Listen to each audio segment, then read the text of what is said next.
Welcome to enVisioning Success, the weekly podcast that's your prescription for business clarity. In today's episode, we're turning avatars into gold through magnetic marketing and monetization strategies. Join Laura DiBenedetto and Julia Becker Collins as they guide you on tailoring marketing messages, optimizing products, and measuring ROI based on avatar insights. Learn how speaking to the emotional needs of avatars can revolutionize your marketing and drive revenue.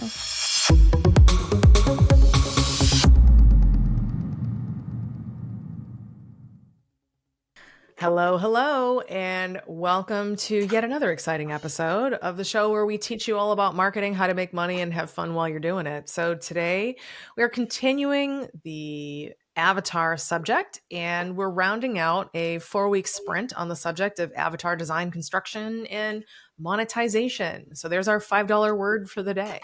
Today we're talking about turning avatars into gold, magnetic marketing, and monetization strategies, because apparently Laura likes the big $5 words. So that's what we're doing.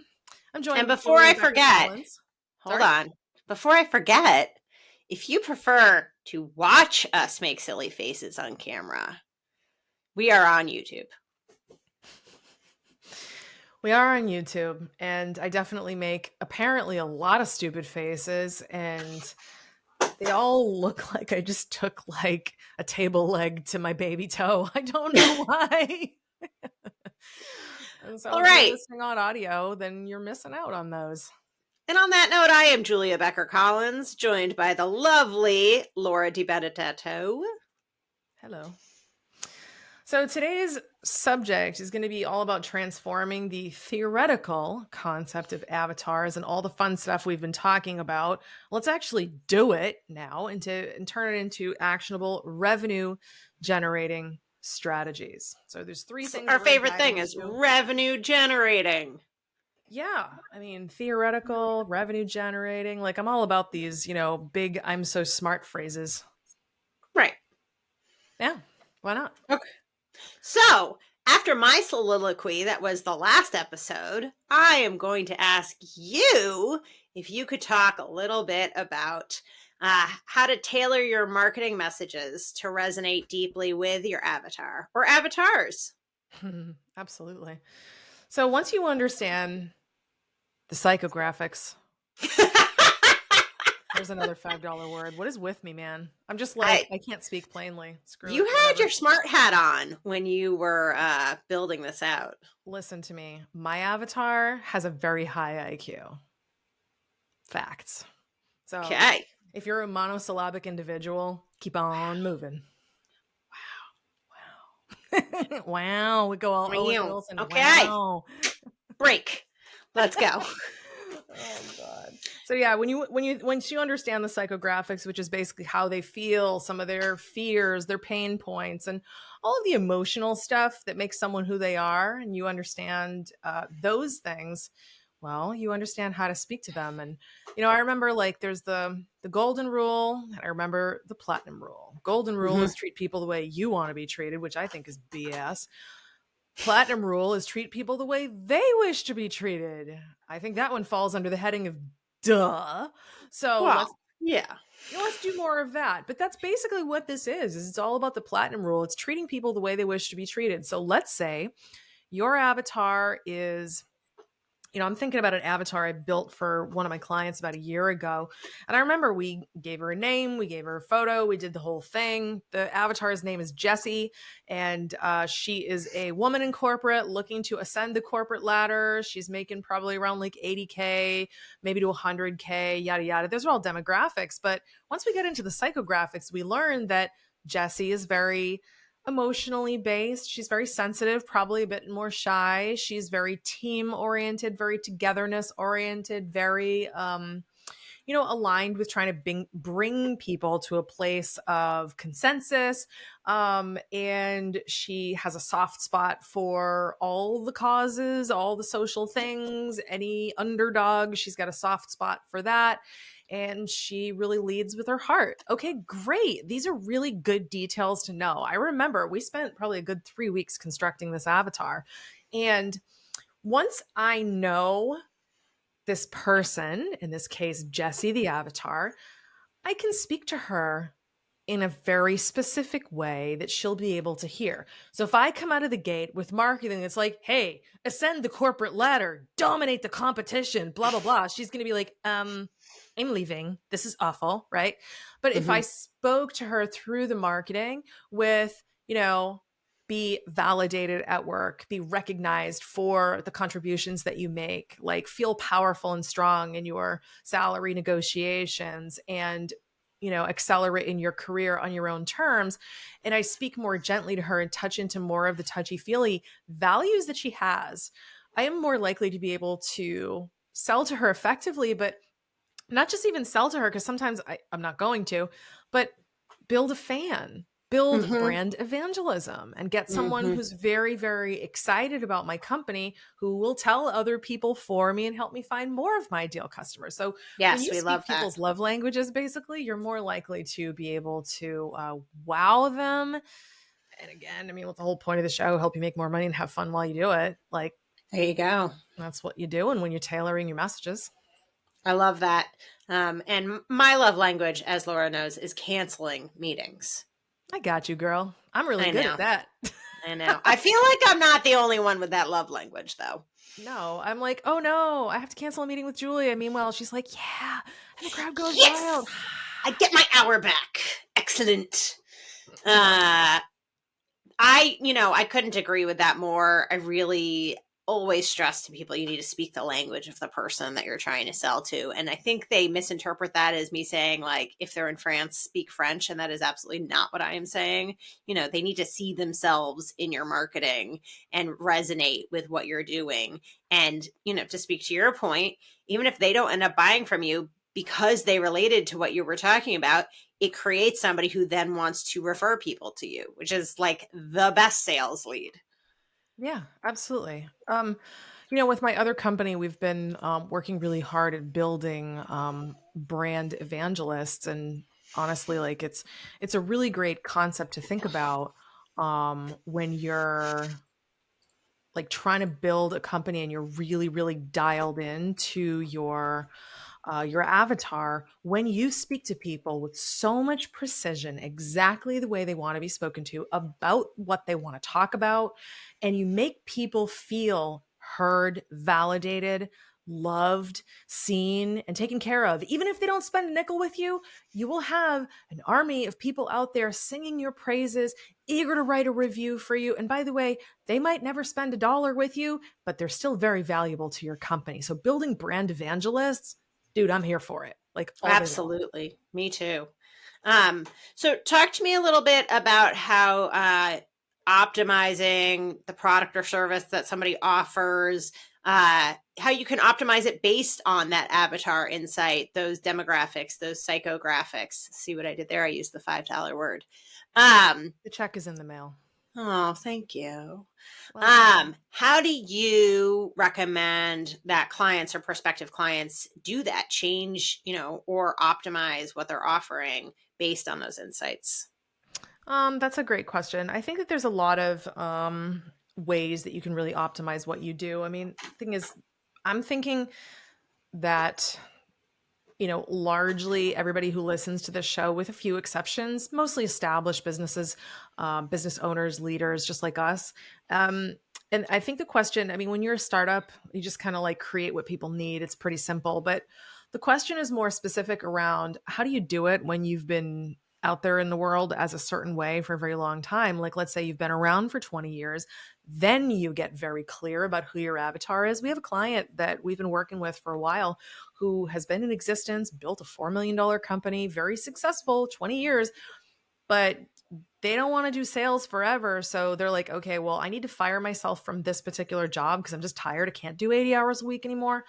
Let's get clear. Okay, cool. So the first thing we do is do an avatar, but it's like, oh, what am I learning about my avatar? And you have to ask yourself some real specific questions. Like, can I accommodate this particular need? Can I make any adjustments? Can I solve this problem or not? I mean, honestly, sometimes you can't. But if you have a way of delivering the product or service that you offer maybe tailoring the experience, adding a little extra shine to it in a way that they need, maybe tailoring the delivery of the service or product, you're going to find yourself in a better position. So for example, we work with some injection molders. Well, maybe they're working, and discovering that their avatar really wants more help in the CAD and all of like the layout stuff. Can they offer that? Yeah, they can. They can offer a lot more of those things and add more to the consulting. They're certainly qualified. So then it's like, okay, well, what do we price this at? How do we scope this? How do we include this in our business if this is something we want to do? So it begins with desire. You have to want to do it for people. And if you don't want to do it and still meet the need, then you need to find a partner who can do that. Or if you just don't want to do it, then you need to live with the consequences of not meeting one of your avatar's needs that's directly relevant to you. Correct. Absolutely. So an example for us is for a number of years, we didn't provide video marketing services because we just knew it wasn't in our wheelhouse and we didn't have the capacity in-house. So sometimes we'd outsource it, sometimes we'd refer out, et cetera, because we didn't want to provide something we knew wouldn't be at the highest level. That's definitely core to who we are as a company. But now in the past number of years, we've been able to offer because we have some amazing people on staff that create just the highest level of video ads and videography in general. And so now we're able to add that to our repertoire, and not for nothing, we have found there's a real need for it. Right. Exactly.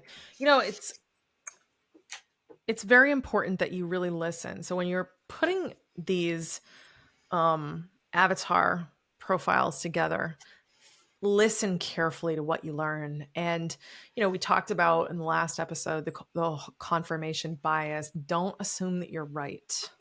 Right. Don't just look for only data that supports that your point of view, and that's it. Like, you really want to be very objective. You want to be very driven to learn. You want to be humble and be open to being surprised. I mean, seek out where you might be wrong. Seek out, well, how could I do better? What does my avatar really need? And I got to tell you, I have seen so many surprises over the years where, turns out the avatar actually wants this, this, and this. So when I think about the avatar for my other company, I actually did get some surprises. I was like, turns out this guy actually cares about that, and that also. Can I address those things? Some of them were met with yes, and some of them were met with no, and that's okay. Right. Just making objective decisions and doing my best to honor the person who they really are. Right. Absolutely. So when you are looking at avatar focused campaigns, how do you measure the ROI, or how could somebody measure the ROI on those campaigns and then adjust for even better results? ROI is really important. It really comes down to marketing plan assembly. So when I'm thinking about how to construct a marketing plan, I always do it backwards. Okay. I start with the goal first. What's the profit margin this person needs to clear? So if, let's say, the client says to me, I want to clear $250,000 on something. Okay. How many actual gross dollars need to be sold in order to meet that goal? And then what is an appropriate investment to put towards the actualization of that goal? That's one. Two, the avatar design needs to be put into that. It's like, how do we reach that person? What tools and methodologies are we going to deploy to actually get to that person? How much work is it going to take to actually get in front of them and speak their love language and do this, this, and this?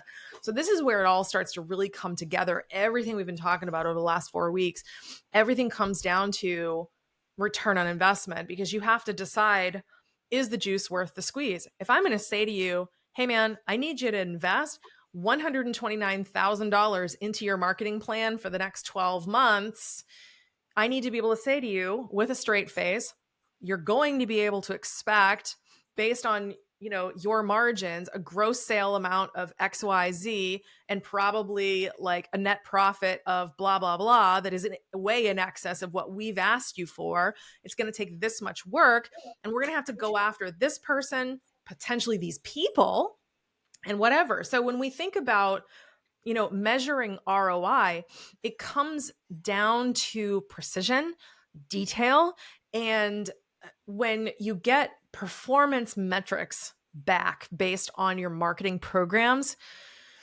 man, you are looking at so much more than just avatar stuff, because you could have your avatar completely dialed in, but you missed a detail. Maybe your sales process needs work. Maybe, there's only about 45 different variables. So you have to get really, really good at being able to pinpoint where things are.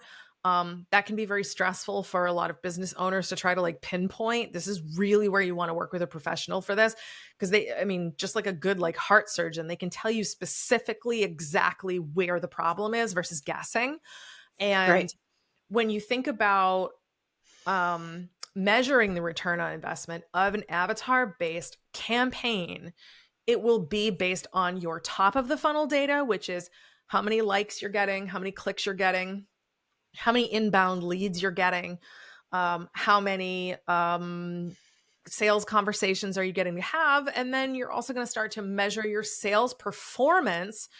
Do you specifically in the sales process, you, the human, do you know how to verbally speak to your avatar? And that will be another one. What's your close rate on your sales? Stuff like that. So there's a lot of different things here.